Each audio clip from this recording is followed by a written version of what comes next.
Well, it's time for another instalment with our resident expert, Craig O'Shaughnessy. And he's getting in the groove with the polo shirts. He was shirt and tie when he first turned up, but now he's relaxed and he's comfortable because what this man doesn't know about tennis isn't worth knowing.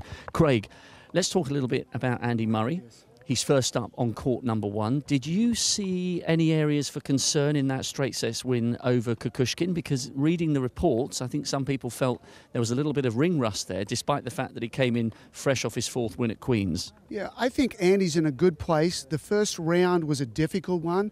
Mikhail Kukushkin is a very dangerous player. He's had some good results.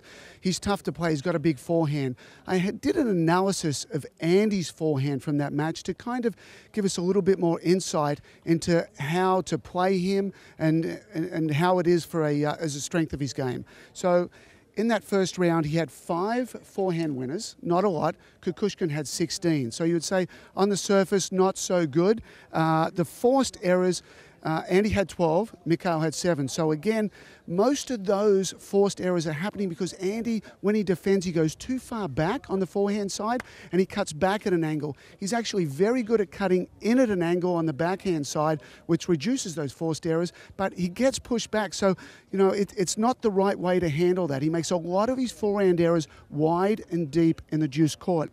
But one very good aspect of Andy's game is he only made 9 forehand unforced errors and Mikhail made 18. So, you know, Andy's tight when he's around the middle of the court. If you can push him deep to the forehand in the deuce court, things fall apart a little bit. And when the winners present themselves, you know, he can step up and bang it. So, you know, I thought he did well. I thought in that second set when things slipped away and he was down, I think Mikhail was serving at 6-5, 30 love. Andy came back, won that game, won the tiebreaker, got things right again. You know, it's not easy to be mentally on for, you know, a couple of hours, especially in the first round. So I think he's in a good spot and I think he'll do well here today.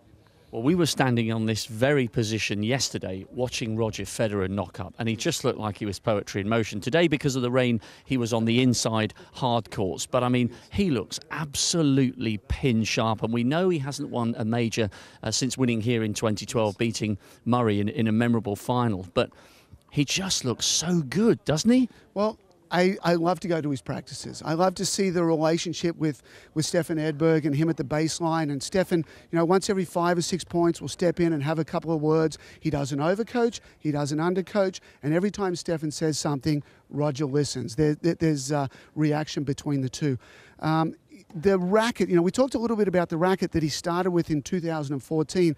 It's a combination of graphite and Kevlar. The Kevlar is in there to dampen the vibration, so it enables him to stay up around the baseline a little bit more. He's gone from traditionally a 90 square inch racket to a 97, and it's really paying dividends. At the start of last year, Stefan came on board, the new racket came on board. He's obviously very familiar with it now, and you know, he is cherry ripe here at Wimbledon this year, certainly one of the favourites. He hardly misses a ball in practice. It's amazing. You know, he is practicing. His level of practice is better than any other player that I go and watch at this year's championships. Even though, of course, we know Djokovic is in sensational form, won the Australian, but lost the final of the French. Even though we know all that. Yes. Is this leading up to potentially being Roger's year? You know, 3 years since he won his last slam. He'd love to be out there on his own as an 8-time men's singles champion here at Wimbledon. Not that many people are talking as much about him as we might expect for a guy with the record that he's got here in London. Yes, exactly. He won Halle leading in. He was down, almost lost in the first round against Kohlschreiber there. And a lot of times players, you know, you get a second life in a tournament and then you roll. You know, he just looks settled. You watch him, you know, when he hits a winner and he plays a good point, he's not too up about it. When he misses a couple of balls, he's not too down about it. You know, he said himself that his preparation has been marvellous coming in for this year. So, you know, I think Roger, if you don't have Roger as one of the leading contenders here, you're kind of missing the mark. Every one of these signs leading in are saying, look out for this guy. He's back in form and he's back to his best.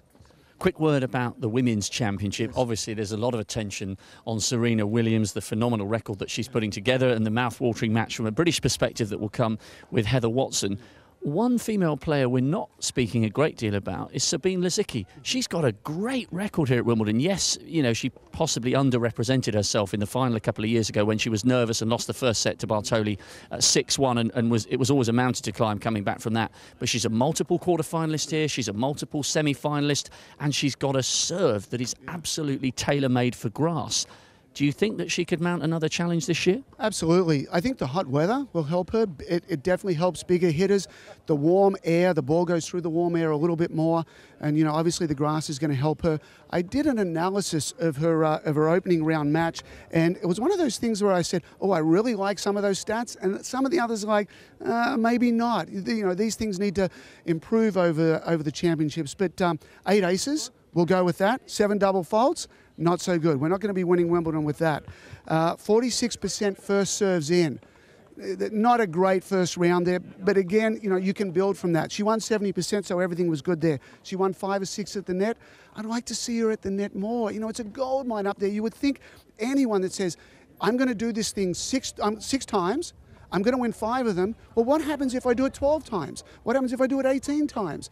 Get to the net, players. Get to the net a lot more. So I like that. She won 6 or 7 break points. So, you know, very opportunistic there.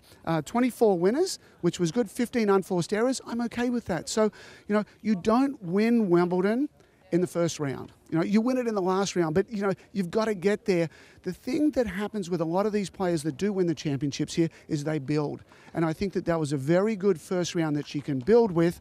She doesn't need to put up stellar numbers in the first round, but I would be looking to see those improve as she goes along. She is, you know, a bit of a dark horse and certainly has the power game.